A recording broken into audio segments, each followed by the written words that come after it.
if you want your workouts to be effective, you need to consistently be brushing up against your limits. So when it comes to the question, how much weight should I be lifting? The answer is pretty simple, but to give you sort of a guideline, basically whatever amount of reps you're doing, you want to think to yourself, doing 2 more reps than that would be nearly impossible.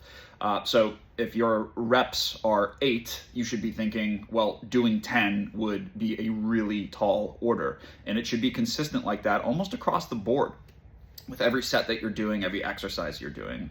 There's caveats to that just depending on the goal and what you're actually working towards. But in terms of getting stronger, getting effective workouts, you've got to be pushing your limits consistently, which leads me to number 2. So the amount of weight you should be lifting essentially should be heavier than the last time you did it. Meaning if you're doing a squat today, you should be looking back at what you did last week, and you should be going heavier.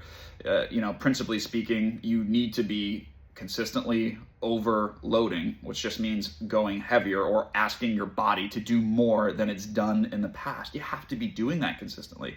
You could easily end up being the person who goes to the gym and they do X exercise and they always do the same weight, which leads to essentially a plateau really quickly.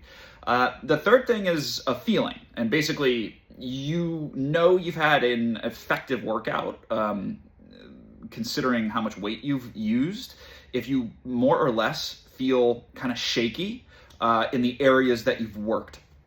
Obviously, if you've done arms, you should feel pretty shaky in the arms, legs, same thing. So those are the 3 key components that you should have in mind when you're thinking about how heavy should I actually go. It's very individualized, but those principles carry over.